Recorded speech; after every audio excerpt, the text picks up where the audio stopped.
Merci de nous rejoindre sur Radio J, c'est l'heure de la chronique, c'est bon pour la santé. Serge, bonjour. Bonjour Inanna. Alors c'est la rentrée, certains d'entre vous se sentent déjà fatigués, ça tombe bien, c'est le sujet que l'on avait envie d'aborder ce matin avec vous Serge Rafal. Alors fatigue, parlons-en, c'est un symptôme pas toujours grave mais parfois très gênant. Oui, car la fatigue est avec la douleur un des deux symptômes les plus fréquents en consultation. Cette plainte en apparence banale, impossible à mesurer objectivement, peut-être strictement normale en fonction du contexte où elle est apparue, un grand sportif, une personne âgée, une situation conflictuelle, ou traduire un état pathologique. Elle devient ce que nous, médecins, appelons dans notre jargon une asthénie. Mais alors la fatigue, est-ce que c'est grave ?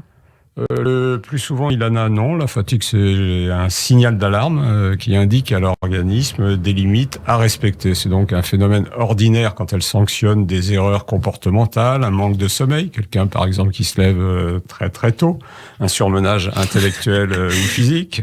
Elle est dans ce cas-là améliorée par un repos dit réparateur ou compensateur. Le Shabbat et le dimanche sont là pour ça. Est-ce un symptôme isolé ou qui s'accompagne d'autres signes ?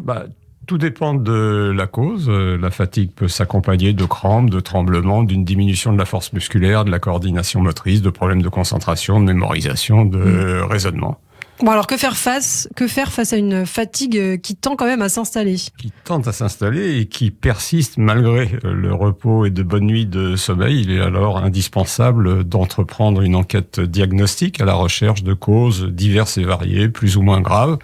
Une mauvaise hygiène de vie, la prise de médicaments, des troubles du sommeil, un problème infectieux ou métabolique, un stress chronique, parfois une pathologie plus grave.